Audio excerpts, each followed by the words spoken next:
Bonjour à tous et bienvenue sur Mosaïque Cristal. Dans cette émission, on va largement revenir sur les temps forts qui ont ponctué le week-end. En voici un aperçu en images. 44 ans de lutte, l'Assemblée générale du comité de défense des travailleurs frontaliers de la Moselle, c'est chaque année l'occasion de faire le point sur l'avancée des combats et sur ceux qui restent à mener. 18 espaces sans tabac à Sarreguemines, ils ont été inaugurés aux abords des écoles et d'établissements accueillant des enfants. Avec cette initiative du conseil municipal des jeunes, il est désormais interdit de fumer devant ces lieux durant leurs horaires d'ouverture. Des roses pour les abeilles, c'est une initiative du Rotaract et du Rotary en partenariat avec la ville de Sarreguemines. Une dizaine de rosiers mellifères ont été plantés dans le parc des archives municipales. Prochaine étape, des ruches. Des animaux à l'église et ils ont même été bénis par le curé. Villerwald a proposé une messe de la Saint-Hubert très originale avec aussi 11 sonneurs de corps de chasse. Du matériel scolaire pour les enfants de Côte d'Ivoire. Les militaires du 16e bataillon de chasseurs à pied récoltent des dons dans les établissements scolaires du Pays de Bitche avant leur départ en mission. Noël avant l'heure à Philipsbourg, la commune s'est transformée en petit village de Noël avec des artisans et exposants ainsi que des animations. De quoi dégoter ses premières idées de cadeaux de Noël et croiser un visiteur surprise. Victoire écrasante des lutteurs sarregueminois 9-3 face à leur adversaire de Saint-Thirier-la-Perche. C'est la deuxième victoire des faïenciers dans le championnat de France par équipe. Tenant du titre, les lutteurs d'Éric Cirque visent un 8e titre de champion de France. Côté mag, on ira aussi au cœur de l'ESAT de Marly en immersion dans l'atelier vannerie. Les usagers y pratiquent l'art de la réalisation de paniers en osier. Et puis vous découvrirez aussi le principe de réinsertion sociale initié par la Ferme Verte à Gros-Tanquin, une exploitation familiale qui accueille pour des CDD de 4 mois des personnes éloignées du monde de l'emploi. On commence cette émission avec l'actu côté emploi transfrontalier. Ce week-end s'est tenue la 44e Assemblée générale des travailleurs frontaliers de la Moselle. Un rendez-vous annuel à l'hôtel de ville de Sarreguemines, mais moins suivi cette année en raison du contexte sanitaire. Parmi les points abordés, le chômage partiel. Retour en images avec Uranie Tozic. Oui, chers amis, 44 ans de combat sans relâche à tous les niveaux ont fait grandir notre organisation qui compte aujourd'hui un effectif de près de 13 000 adhérents. Sur 20e les travailleurs frontaliers en Sarre et dans le Palatinat. Plus de 40 ans d'existence et de nombreuses avancées. Mais les combats du comité de défense des travailleurs frontaliers sont quotidiens. Actuellement, le dossier le plus prenant est celui du chômage partiel. Et il y a des milliers de travailleurs frontaliers qui étaient concernés justement par ce calcul du chômage partiel allemand. Alors on leur retirait un impôt fictif en Allemagne. Alors que cette prestation est fiscalisée en France depuis 2016. Donc c'est la France qui a le droit à prélever l'impôt et non pas l'Allemagne. Et l'Allemagne n'a pas respecté cette convention. 250 courriers et mails ont été envoyés aux différents ministères à ce sujet. Aujourd'hui, l'Allemagne doit définir les modalités de remboursement, pouvant aller pour certains jusqu'à 400 € par mois. Une avancée attendue impatiemment par Cédric. Il souligne un autre combat, les indemnités en cas d'arrêt maladie. Qui dure 18 mois. Ces gens-là ensuite arrivent dans un chômage en Allemagne qui touche à nouveau 18 mois le chômage en Allemagne et ensuite ils arrivent dans une précarité parce qu'en fait ils ne touchent plus rien, ni de l'Allemagne parce qu'ils ne sont pas résidents en Allemagne et ni de la France parce qu'ils ont encore un contrat en Allemagne. C'est aussi un très gros problème. On a eu 2 cas chez nous à l'usine de Ford à Sarrelouis. Pour Rachid, le comité de défense est donc indispensable. Les entreprises qui essaient toujours de grappiller un peu plus d'acquis sociaux. Et c'est important que je pense qu'au niveau local, du fait de notre positionnement transfrontalier, qui est également des représentants au niveau de la frontière, pour justement la défense de nos valeurs, de nos droits. Parmi les présents dans la salle, des retraités toujours impactés par les difficultés. La CSG, c'est RDS. C'est ça le plus important parce que ça me coûte du pognon tous les ans. Ça me coûte pratiquement 1 mois de retraite. Bien sûr, la situation sanitaire a également été évoquée au vu de la reprise du virus côté allemand. Prise en charge des tests par les entreprises, passage à la frontière. Pour le moment, les frontaliers restent dans le flou. Les travailleurs frontaliers qui partent le matin à 5 heures. Interdiction de fumer à côté des enfants. Depuis la mi-septembre, 18 espaces sans tabac ont été créés autour des écoles, du périscolaire et des crèches dans la ville de Sarreguemines. C'est une action mise en place conjointement par la commune et la Ligue contre le cancer. Que sont ces espaces et à quoi servent-ils? Réponse dans ce reportage de Thibaut Desmerlet. Plusieurs panneaux indicatifs et une ligne verte au sol. Vous êtes en face d'un espace sans tabac. Vendredi, cette zone a été inaugurée aux abords de l'école du Bloberg à Sarreguemines. Le but est simple, faire que les enfants évoluent dans un espace sain, sans exposition à la fumée et sans mégots au sol. Tout est prévu en cas d'infraction. Il y a un décret, en fait, le décret autorise la verbalisation à hauteur de 15 €. Dans un premier temps, on est évidemment plutôt sur une sensibilisation de la population afin qu'elle prenne connaissance de ces espaces sans tabac. Dans un premier temps, ces espaces délimités depuis la mi-septembre ont un but pédagogique. Les enfants le constatent, des adultes fument à côté de leur école. C'est une bonne initiative de la mairie pour essayer d'endiguer ce problème-là. Et on voit qu'il y a quand même un effort sur le comportement des parents qui est en train d'évoluer par rapport à ça. En tout, plus de 18 zones ont été créées dans la commune autour des écoles, du périscolaire et des crèches. Cette action est le fruit d'un partenariat entre la ville et la Ligue contre le cancer. Ils ont consacré plusieurs années au service de la commune et les voici récompensés. Vendredi, une quinzaine d'agents sarregueminois se sont vus remettre la médaille d'honneur communale par le maire Marc Zingraf. Elle rend hommage à leur travail réalisé pour la ville de Sarreguemines.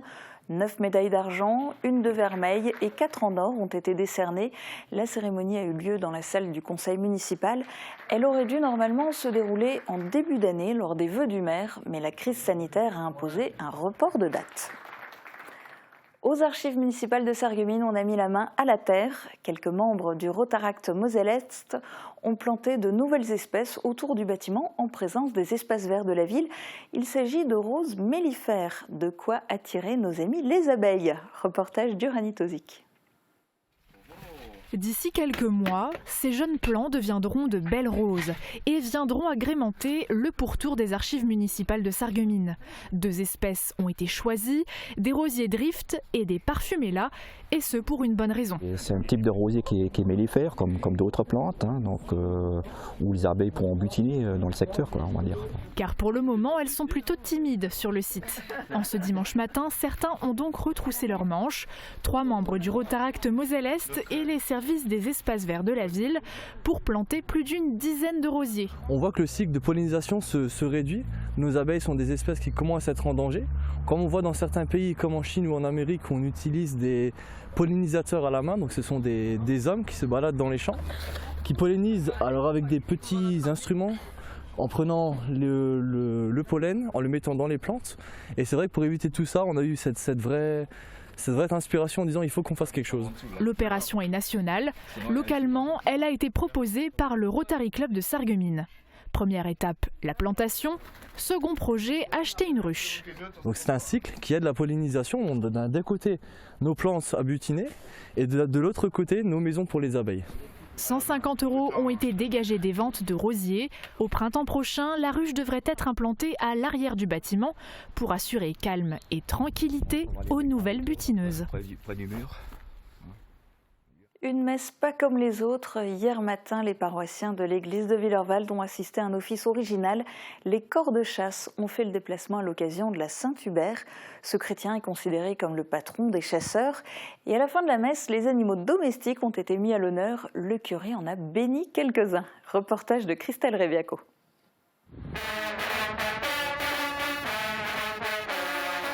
En voici un accueil. Les paroissiens de l'église de Willerwald ont assisté à une messe pas comme les autres ce dimanche matin. Tout est parti d'une idée de Dominique Klein, inviter les corps de chasse pour accompagner une messe. Une première depuis longtemps. Ils ont décidé de participer à celle de la Saint-Hubert, considéré comme le patron des chasseurs depuis le 9e siècle. Il est aussi invoqué pour la protection des chiens et des chevaux. J'avais promis à monsieur le maire, à Henri Axer, et à notre curé, j'avais promis qu'on ferait un jour une messe de Saint-Hubert à Willerwald, parce que j'habite à Willerwald depuis 4 ans. Et voilà, c'est tombé ce matin, on a réussi à débaucher nos sonneurs, les faire sortir du lit, pour ceux qui viennent un peu plus loin. Et pour ceux qui sont chasseurs, ils n'ont pas été à la chasse aujourd'hui. 11 sonneurs ont fait le déplacement pour animer la messe. Ils venaient de 3 différentes formations. De l'Office national des forêts, des rallyes Trois-Fontaines en Alsace et les Mosellans du bien-aller des Sous-Bois. 7 morceaux ont été joués pendant l'office. Et une fois la messe finie, les animaux domestiques ont été bénis par le curé. C'était une manière ce matin de signifier cela, que le monde animal est pour nous important, et en particulier les animaux domestiques, parce qu'ils contribuent, ça beaucoup aujourd'hui le reconnaissent et le vivent, ils contribuent au bien-être de la personne, de la famille. Ce sont principalement des chiens qui ont été bénis. C'était une première à Villers-Walde, mais beaucoup de bénédictions de ce type ont déjà eu lieu sur le territoire. Et maintenant, une belle action à l'initiative des militaires du 16e bataillon de chasseurs à pied. Ils font le tour des établissements scolaires du Pays de Bitche pour récolter des dons de matériel scolaire. Ils pourront les donner lors de leur mission en Côte d'Ivoire. Alors, exemple, lors de leur tournée au collège Jean-Jacques Kieffer à Bitche, c'est un reportage de Thibaut Desmerlet. C'est une initiative des militaires du 16e bataillon de chasseurs à pied. Jeudi matin, ils étaient au collège Jean-Jacques Kieffer à Bitche pour récupérer des fournitures scolaires. Ils les emmèneront et les donneront lors de leur prochaine mission en Côte d'Ivoire pour aider la population.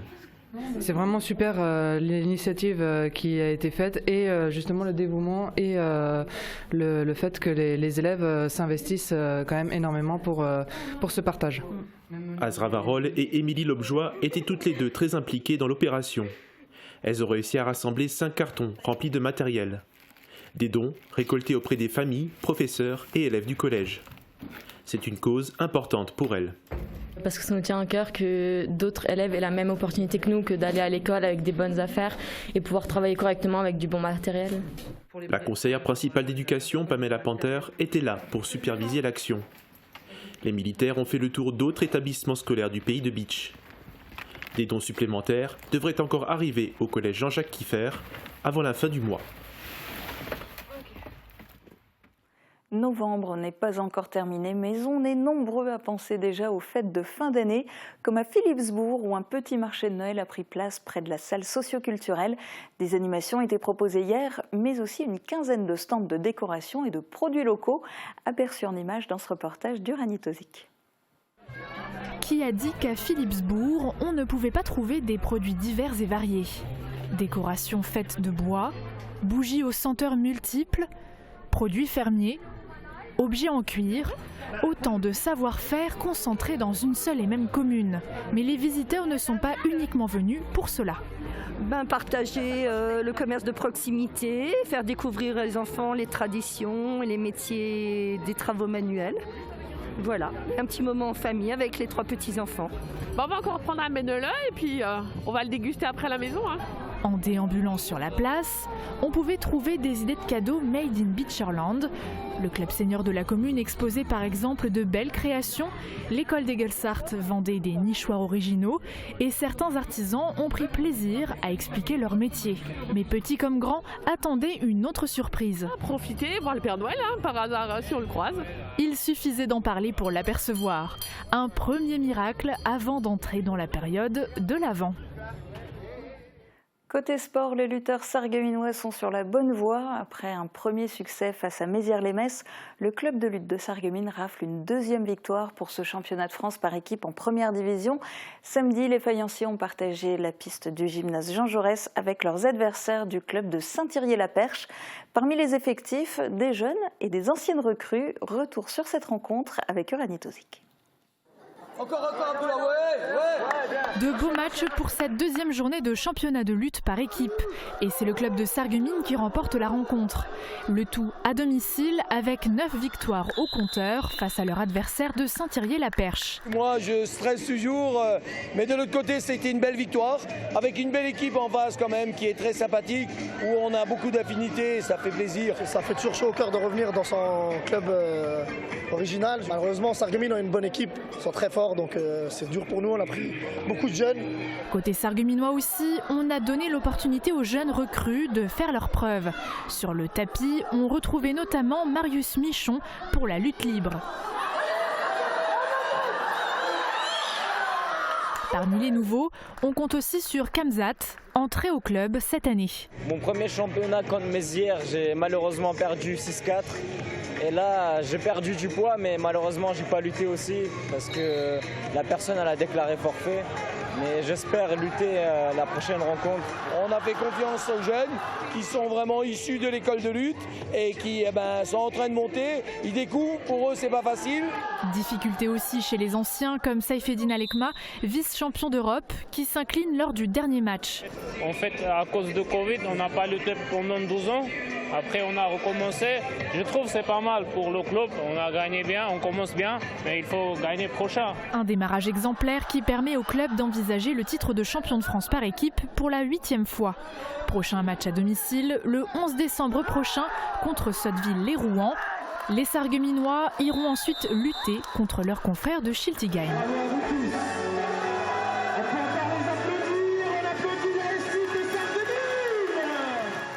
Et bien sûr, on suivra ça de près sur Mosaïque Cristal. Dans un instant, on s'intéresse aux paniers en osier et puis ensuite à des paniers de légumes. Mais regardons d'abord les prévisions de Météo France pour demain. Retrouvez votre programme avec le Crédit Mutuel, partenaire des grands événements de votre région. Une banque qui appartient à ses clients, ça change tout. Bonjour tout le monde. Vous aussi vous avez baillé. Rassurez-vous, ce n'est pas de votre faute, mais de vos neurones miroirs. Ce sont des neurones moteurs qui s'activent lorsque nous observons une autre personne réaliser une action et nous donnent donc l'envie de l'imiter. Mais cela relève aussi du caractère social de l'homme et plus particulièrement de l'empathie, c'est-à-dire notre capacité à nous mettre à la place des autres. Mais pourquoi bâille-t-on à l'origine ? Eh bien c'est généralement en réaction à un état de fatigue, de faim, de satiété, d'ennui ou de stress et ça sert à nous maintenir dans un état d'éveil. Mais un autre élément est aussi très efficace pour nous réveiller, c'est le soleil. Et il sera de retour pour demain. Le ciel sera bien dégagé dès le début de la journée et se maintiendra jusqu'au soir. Ce n'est que dans la nuit que les nuages seront de retour. Mais ça ne permettra pas aux températures de remonter avec 0 à moins 2 degrés pour les minimales et 4 à 7 degrés pour les maximales. Demain, pensez à souhaiter une bonne fête au Clément et il fera jour de 7h53 à 16h42. Passez tous une excellente journée en notre compagnie et à demain. C'était votre programme avec le Crédit Mutuel, partenaire des grands événements de votre région. Une banque qui appartient à ses clients, ça change tout. Kommen wir zum Kaffeekränzle! Ja, ich komm! Oh je, wie viel Uhr haben wir denn schon? Bertrand, aber zum letzten Mal, hein? La joyeuse équipe de Café Kränzel se retrouve à Roulin pour une émission 100% en plate. Votre programme est proposé par Jobicycle, spécialiste de l'équipement du vélo et du cycliste. Vente, entretien, réparation. Jobicycle, 67 rue Saint-Augustin à Beach. Carrelage, porte, parquet et dalles extérieures. Pour une maison moderne et élégante, rendez-vous chez Prolux Design. Prolux Design, 80 route de Nancy, à Sarreguemines.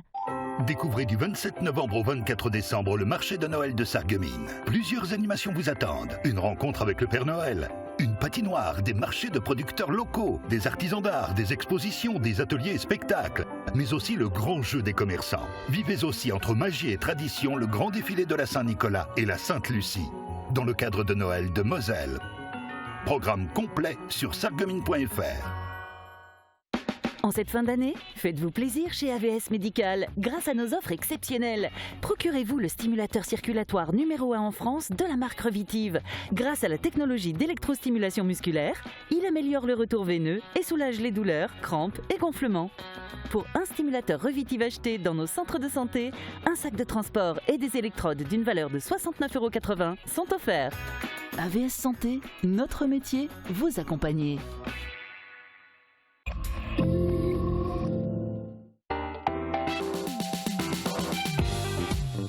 Ce lundi à 18h, Mosaïque Cristal diffusera en direct le conseil municipal de Sarreguemines. À l'ordre du jour seront évoqués le contrat territorial d'éducation artistique et culturelle, la gratuité des parkings du Moulin et du Carré Louvain étendue durant les fêtes, mais également le vote d'une mention de soutien au régime spécial de sécurité sociale minière. Pour ne manquer aucun point à l'ordre du jour, rendez-vous lundi à 18h sur Mosaïque Cristal. Je vous propose maintenant une plongée dans l'univers des usagers de l'ESAT de Marly. Il est situé sur l'ancienne base aérienne de Frascati depuis 2016 et géré par l'association Espoir 57. Créé en 1992, cet établissement propose plusieurs formations professionnelles à la pratique d'un métier dont celui de la vannerie. Immersion dans cet atelier. Dans cet atelier, ils sont une dizaine à perfectionner les techniques du métier de la vannerie. Des paniers ronds, ovales ou à bois, chacun d'entre eux apprend au fil des semaines à maîtriser toutes les étapes de fabrication de ces objets. C'est très technique et puis voilà, de toute façon on apprend au fur et à mesure, quoi, hein. On apprend tout le temps et puis c'est bien, c'est apaisant. Ouais. Moi j'ai des problèmes de stress et d'angoisse, donc moi ça me déstresse, ça me calme. Voilà, c'est vraiment un boulot super quoi. C'est un peu compliqué au début, mais on fait des séries. Jean-Marc nous fait faire des séries, donc comme ça, ça rentre dans la tête, quoi. Jean-Marc est le moniteur de cet atelier. Diplômé de l'École nationale d'osiericulture et de vannerie de Faille-Bio, en Haute-Marne, il encadre depuis 6 ans ces travailleurs handicapés et leur enseigne les techniques de l'époque dans les règles de l'art, car ici, on travaille comme des professionnels. On n'a pas la contrainte de la production non plus. Du coup, il n'y a pas cette pression qui peut être un frein pour eux. C'est vraiment dans une ambiance de travail, mais sans stress. C'est important. Et du coup, chacun à son niveau s'améliore. Tout le monde s'est amélioré jusqu'à maintenant et continue à s'améliorer, il n'y a pas de souci. Il faut juste prendre le temps, être patient. Salvatore est à l'origine de cet atelier de vannerie, mis en place en 2014, à l'époque où l'ESAT se situait encore à Novéan. Ici, on utilise de l'osier qui provient de Pont-à-Mousson et de l'eau, rien de plus, une recette 100% écolo et un produit authentique qui font le succès de ces paniers. Il y a des gens qui reviennent parce qu'on les refait comme ils les faisaient dans le temps. Hein, c'est une vraie technique, c'est un vrai travail, c'est une technique qui est faite vraiment comme dans le temps, avec de la paille, avec des pics, il y a un vrai chapeau. Et les gens se retrouvent là-dedans parce qu'ils voient vraiment les objets comme ils les ont vus, par exemple, avec le grand-père ou dans la famille. Une fois terminés, ces objets sont livrés aux clients qui ont passé commande ou sont exposés dans la boutique, située juste à côté de l'atelier. Et à 5 semaines des fêtes de fin d'année, il reste tout juste le temps au Père Noël de venir récupérer sa hotte. Et ne vous inquiétez pas, le Père Noël a bien noté l'adresse, il s'y rend chaque année. On s'intéresse maintenant à d'autres paniers, pas en osier, des paniers de légumes. L'association La Ferme Verte représente aujourd'hui 3,5 hectares de parcelles et près de 200 paniers de légumes vendus chaque semaine. Depuis près d'1 an, le maraîcher accueille 4 employés en réinsertion sur son exploitation familiale, une structure qui crée de la valeur économique tout en jouant un rôle social. Plongeons dans cet univers avec Ghislain Schumacher. Chaque mercredi matin, Dominique et ses employés récoltent le fruit de leur travail quotidien. Cette semaine, c'est poireaux, carottes, panais, salades, fenouil, épinards, persil. 2 employés en insertion se retroussent les manches sur cette parcelle de carottes. Valérie travaille ici depuis 5 mois. Après des expériences dans le commerce, il souhaitait changer de métier. Vous voyez, avec le Covid, j'ai vu bien classer les métiers essentiels. J'étais curieux de voir comment faire les plantations, récolter et mettre les légumes dans les paniers. C'est très physique, mais il faut avoir la passion là-dessus. Depuis la création de ces jardins bio en 2014, la demande s'est fortement développée. Dominique a alors vu l'opportunité de monter un projet social. On a eu beaucoup de contacts de gens qui ont voulu prendre des paniers sous forme d'AMAP. Ensuite, on a créé le Drive. Et donc, on a vite atteint nos limites, on va dire, d'exploitation familiale. Vu mon âge, je ne voulais plus créer quelque chose uniquement pour moi ou ma famille. Je voulais plutôt apporter quelque chose au territoire, à savoir pouvoir accueillir plus de monde et satisfaire plus de monde. À la Ferme Verte, les employés signent un contrat renouvelable de 4 mois. Pour beaucoup, ils étaient éloignés du marché du travail. Il y a toujours les racines qui sortent. Le but, c'est surtout donc déjà les accueillir dans un cadre, on va dire, d'équipe, presque familial aussi, et leur donner de nouveau goût au travail et à faire des choses comme ça en équipe. Les légumes partent ensuite pour le nettoyage avant d'être vendus en panier ou sur le marché. Ces derniers ont tellement de succès que Dominique voit les choses en grand. On est en train de voir pour mettre en place donc un partenariat public-privé, à savoir donc des financements pour arriver à nos objectifs qui sont clairs et définis, à savoir entre 1700 et 2000 paniers semaine sur Moselle-Est, un magasin de producteurs. À terme, cet ancien ingénieur dans l'agroalimentaire souhaite créer 4 emplois et accueillir jusqu'à 45 personnes en insertion. C'est la fin de cette émission. Je vous retrouve ce soir à 18 h pour le conseil municipal de Sarreguemines diffusé en direct.